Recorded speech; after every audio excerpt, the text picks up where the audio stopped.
तो स्वीडन में गोथेनबर्ग में पीएम मोदी का भव्य स्वागत किया गया। अब आगे बढ़ते हैं और स्वीडन के गोथेनबर्ग में जब पीएम मोदी का स्वागत हुआ, किस तरीके से पारंपरिक तौर पर वहां पर नृत्य प्रस्तुत किया गया वो भी आपको दिखाएंगे। बंगाली रीति रिवाजों के साथ भव्य स्वागत हुआ था। वहां पर जितने भी प्रवासी भारतीयों की मौजूदगी थी, उन्होंने भारतीय संस्कृति, भारतीय परंपरा की जो प्रस्तुतियां थी उन्हें उत्साहपूर्ण ढंग से पेश किया।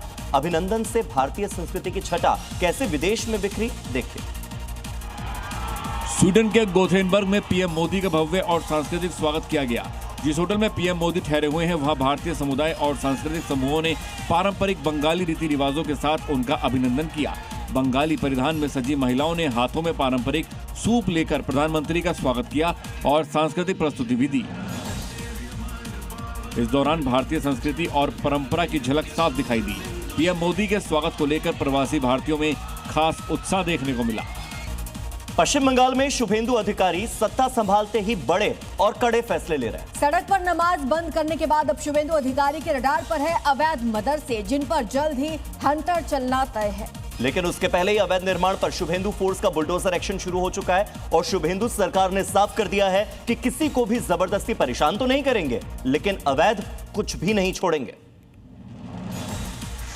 क्योंकि पश्चिम बंगाल की धरती पर अवैध कब्जे वाली सोच अब बुलडोजर से धराशायी की जा रही है।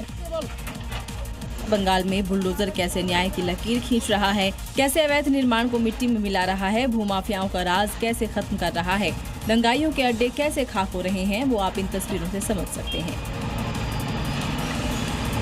बुलडोजर एक्शन की ये तस्वीरें 24 परगना के तलपुकुर बाजार की है, जहां कोर्ट के आदेश के बाद अवैध निर्माण को ध्वस्त कर दिया गया। अवैध तरीके से यहां लोगों ने दुकान और ढांचे खड़े कर लिए थे। अब सरकार ने अवैध मदरसों को लेकर भी अपनी मंशा जाहिर कर दी है।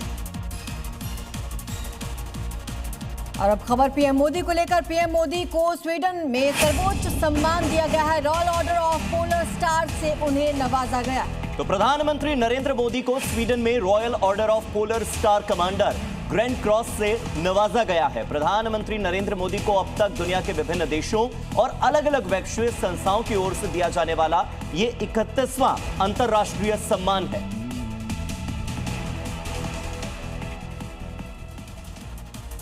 स्वीडन के गोथेनबर्ग में पीएम मोदी का भव्य स्वागत हुआ। भारत ईयू मुक्त व्यापार समझौते, क्लाइमेट टेक्नोलॉजी और आर्थिक साझेदारी पर जोर देते हुए पीएम मोदी ने हर साल सीईओ राउंड टेबल आयोजित करने का बड़ा प्रस्ताव रखा है। पीएम मोदी 5 देशों की यात्रा के तीसरे चरण में स्वीडन के गोथेनबर्ग पहुंच गए, जहां पीएम मोदी का भव्य स्वागत किया गया। इस मौके पर पीएम मोदी ने भारत यूरोप संबंधों को नया टर्निंग पॉइंट पर बताते हुए कहा है कि भारत ईयू मुक्त व्यापार समझौते को जल्द लागू करने की कोशिश करेगा। पीएम मोदी ने भारत और यूरोप के बीच सालाना सीईओ राउंड टेबल आयोजित करने और सेक्टर स्पेसिफिक वर्किंग ग्रुप बनाने का प्रस्ताव रखा। साथ ही कहा है कि स्वीडन की टेक्नोलॉजी और भारत के विशाल